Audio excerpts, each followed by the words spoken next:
এটা হচ্ছে একটা সাঁকো ব্রিজ, হালের উপরে। এটা হচ্ছে আমাদের ফারি হাল, যে হালের উপরে সাঁকো, যে হাল, এটা হালের মাঝখানে পাতে আমার ছেলেমেয়েরা এবারে পার হয়ে গেছে। হাল ব্রিজ দিয়ে ওখানে একটা নৌকা আছে। এদিকে হচ্ছে এটা হাল, এটা আমার চিংড়িগের, এই যে। আর এটা হচ্ছে আমার বাড়ি, এই যে এখানে আমার বাড়ি, গাছের আড়ালে দেখা যাচ্ছে না।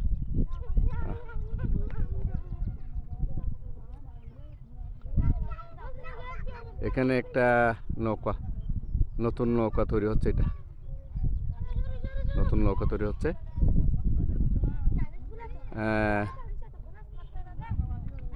সাঁকুটা এখন আমি পার হব। এখানে হচ্ছে আরেকটা ইন্টারেস্টিং ব্যাপার, চিংড়িগেরের মাঝখানে পার হচ্ছে একটা হড়ের, আমরা কুজ্জা বলি, এটা করা হয়েছে। এটা খুব সুন্দর ব্যাপার। এখানে পানি উঠবে না বর্ষা ইয়ের সময়, অনেকদিন পানি উঠবে না এখানে। এই সুযোগে এটা জায়গার সদ্ব্যবহার।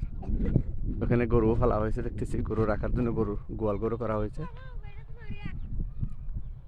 এটা হচ্ছে সেই 0 পয়েন্ট বলে সবাই এখানে। হ্যাঁ, নৌকা আসতেছে একটা, ওদিক দিয়ে একটা বড় নৌকা আসতেছে, আমার ছেলে মেয়েরা দেখতেছে। নৌকা আসতেছে, যাও, এরা জাল ভরবে, তো জাল ভরার জন্য ইয়ে করতেছে। তো হাঁটো তোমরা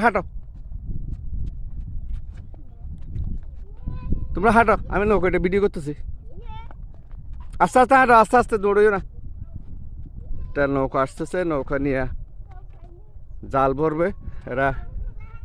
জোর শুরু এখন, জাল নিয়ে জোর সময় জাল মারতে যাবে।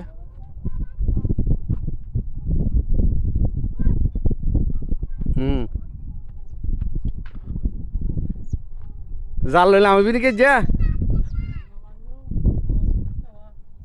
আচ্ছা, না মরদ ঘুরবি দে। ও আচ্ছা, নৌকা আজ ঠান্ডার হতারি।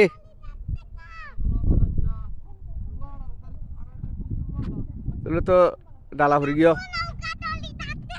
নৌকা চলে যাচ্ছে, নৌকা এটা ঠিক করার জন্য নিয়ে যাচ্ছে। তো এটা তো চড়তে পারবে না। হাঁটো, পানি ঢুকতেছে এখন হাল থেকে। এগুলো হচ্ছে শেওলা, এগুলা চিংড়ি ঘেরে হচ্ছে শেওলাগুলা জমছে। ওই যে ওইখান থেকে পানি ঢুকতেছে, সেই পানির স্রোতে শেওলাগুলো ঘুরতেছে এখন। তবে এই শেওলায় কিন্তু অনেক মাছের খাদ্য থাকে, মাছ শেওলাতে ধরে থাকে মাছ খাওয়ার জন্য। সেখানে বিভিন্ন রকম প্লাঙ্কটন থাকে মাছের। চিংড়ি মাছের খাবার বিশেষ করে 2 প্রকার খাবার থাকে, জু প্লাঙ্কটন এবং ফাইটো প্লাঙ্কটন। সেগুলো ছোটো জীব, ছোটো প্রাণী। এই যে পানি প্রবেশ করতেছে, এটা হচ্ছে হাল। এদিক দিয়া এগুলোকে আমরা গেট বলি। এই যে চিংড়ি করে পানি প্রবেশ করতেছে।